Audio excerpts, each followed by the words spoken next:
የበላችሁት ምግብ ሊያም ይችላል። ስሩ ስራ ሊያማችሁ ይችላል። ገባ ያማል፣ ስራ ቦታ ያማል፣ መስሪያ ቤት ያማል፣ ቦታ ያማል። ሁሉ በሽታ አድራችሁ ወደዚህ ስለመጣችሁ እንዳልሆነ ያሳግና ጤናቴርኩ ወይ ብለው እግዚአብሔር ይመስገን ብሎስ ያውቃል። አሜን። እግዚአብሔር ኃያል ነው። ወደ ያዕቆብ ገብቶ እያለፈ ነበር። እነሆ ዘኬዎስ የሚባል ሰው እርሱም የቀራጮች አለቃ ነበርና ባለጠጋም ነበር ይላል። ኢየሱስም የትኛው እንደሆነ ፈልጎ ነበር። ቁመቱ አጭር ነበርና ስለ ሕዝቡ ብዛት አቃተው።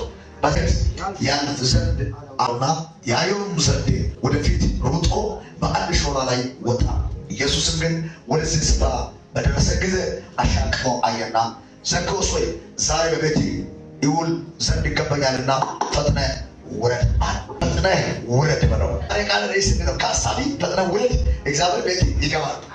አሜን። አሳቢ ፈጥነህ የኛ ሀሳብ አለ፣ የኛ እቅድ አለ። የዘኬዎስ ምኞት በጣም ቁመቱ አጭር ነው። የቀራጮች አለቃ ነው። ባለሀብት በደምስ በህይወታችሁ ሊሰራ የሚፈልገው ነገር አጭር አለ። ሶስት ነገሮች ነገር ተዋሉ። አንደኛ ዘኬዎስ ምንድን ነው? ቁመቱ ደግሞ ባለሀብት፣ የቀራጭ አለቃ፣ ህዝብ ላይ ክብር የሚያስከብር ዳኛ፣ በሀገሪቱ ላይ ታዋቂ ነው። ባላቸው ግን በቤቱ መንፈስ ነው። በቤቱ ጸጋ ነው። በቤቱ እግዚአብሔራዊ ማንነት የለው።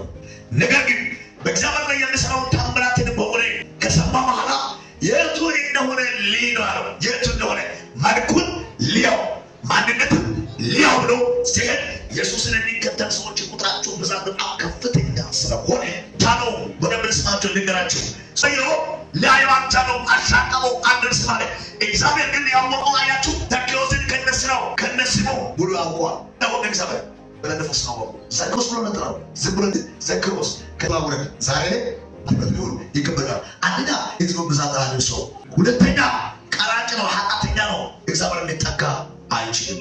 ሶስተኛ እድረቱ ተነሳ ከህዝቡ ብዛት ተነሳ እግዚአብሔር አያይ ቢቀርበም እንዳይደርሰው ኃጢአትና ርኩሰት የከበበ ሰው ነው። በግዴታ በግፍ ቀረጥ የሚያስከፍል አመፀኛ ዳኛ ይገርማል። ተመለከተ እግዚአብሔር በቤት ሊሆን ይገባኛል ወረድ ስል እነቤት ያውቃል። ሰው የራሱ እነቤት ላላ ሄዷል። በስውር የተደበቀውን ሀብትና ያከማቸውን ገንዘብ አወጣ።